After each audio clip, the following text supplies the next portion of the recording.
Anime ini menunjukkan berbeda pendapat belum tentu salah, dan pendapat mayoritas belum tentu benar. Halo semuanya, gue Wahyu Triseno. Di video kali ini gue akan membahas anime yang relate banget sama manusia. Lebih tepatnya, anime ini menceritakan kalau manusia menolak menerima pendapat baru hanya karena tidak sejalan atau berlawanan dengan pengetahuan yang dipercayai dan diajarkan sejak zaman dulu, tapi udah keburu denial duluan. Anime yang gue maksud adalah Orb on the Movement of the Earth, yang mengambil latar di abad pertengahan, di mana manusia di masa itu percaya dengan teori geosentris, yaitu teori yang menganggap bumi adalah pusat alam semesta dan semua benda langit mengelilingi bumi. Teori yang sudah dipercaya sejak abad ke-5 sebelum Masehi ini dikemukakan oleh Claudius Ptolemaeus, dan hampir 1400 tahun teori ini dipercaya manusia, terutama orang-orang Eropa. Gua bukan anak sejarah atau anak IPS, juga bukan anak filsafat, jadi kalau ada kesalahan dalam sejarah yang gue bahas, koreksi gue di komentar. Teori geosentris kemudian dibantah dengan teori baru yaitu heliosentris, di mana teori ini menganggap bumi berrotasi pada porosnya dan berevolusi mengelilingi matahari.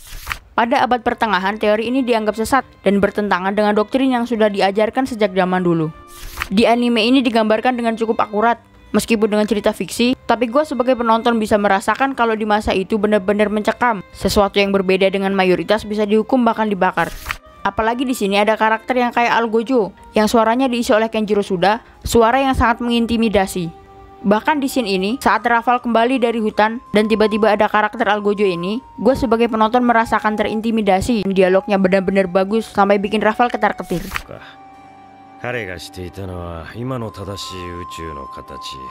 Buat lu yang udah tahu, pasti kerasa banget suara lakinya Kenjiro Suda tentang karakter yang diisi suaranya oleh beliau. Karakter ini akan mendatangi siapapun yang berpotensi sesat dan tidak segan-segan melakukan interogasi dengan penyiksaan. Karakter utama yang namanya Rafal, menurut gue ini representasi Galileo Galilei, tapi versi masih bocah. Rafal yang saat itu bertemu dengan Hubert, ilmuwan yang ditetapkan sesat namun dibebaskan karena sudah bertaubat. Rafal meragukan teori heliosentris karena terlalu konyol dan terdapat banyak kelemahan. Hubert di sini menurut gue representasi dari Copernicus, namun bernasib berbeda karena Hubert dipersekusi dan berakhir dibakar. Di masa itu belum ada teropong. Orang-orang menatap langit dengan mata telanjang dan menggunakan alat yang disebut astrolab untuk menghitung pergerakan benda langit. Rafal yang tadinya anak yang terhormat, terpandang di kalangan teman-temannya dan orang dewasa, menjalani hidup dengan mudah, tapi justru meninggalkan semua itu demi ilmu pengetahuan dan rasa penasaran terhadap astronomi. Rafal yang tadinya meragukan heliosentris, penalaran dan rasa penasaran membuatnya mulai mempelajari teori tersebut dan berhasil melanjutkan teori heliosentris yang ditinggalkan oleh Hubert. Rafal mulai dicurigai, dia ditahan, dihakimi dan dieksekusi. Di sini Rafal memilih ilmu pengetahuan daripada harus patuh dengan mayoritas. Di 3 episode pertama benar-benar keren banget. Rasanya kayak dijungkir balikan karena tiba-tiba main karakter anime ini mati demi sebuah kebenaran dari ilmu pengetahuan. Gue jadi bertanya-tanya, 3 episode yang luar biasa itu ternyata hanya prolog. Gue nontonnya bener-bener kayak,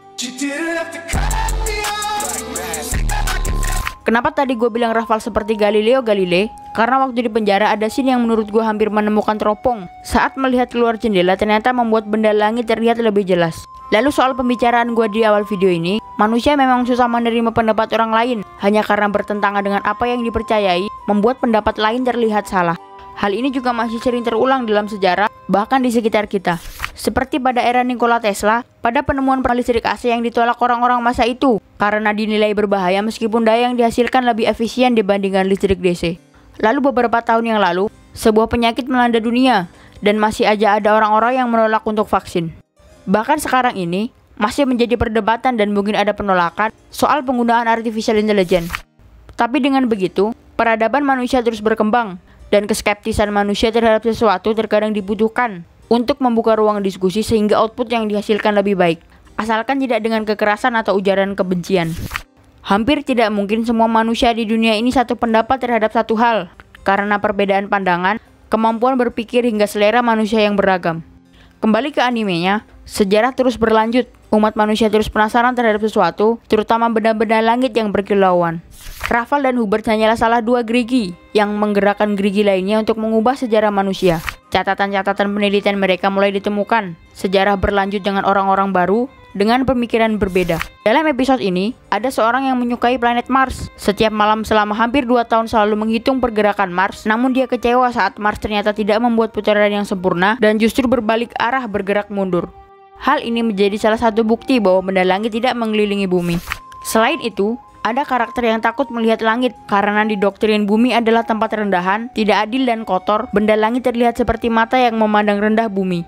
Seiring berjalannya cerita, dia memberanikan diri untuk melihat langit untuk melanjutkan penelitian Raval dan Hubert. Cerita utama dalam anime ini adalah bagaimana rasa penasaran manusia begitu besar, bahkan mengalahkan rasa takut terhadap kematian. Hal tersebut dapat kita lihat pada Raval dan Hubert. Setelah mereka tiada pun, di masa depan akan ada orang yang memiliki rasa penasaran lebih besar daripada rasa takut pada kematian.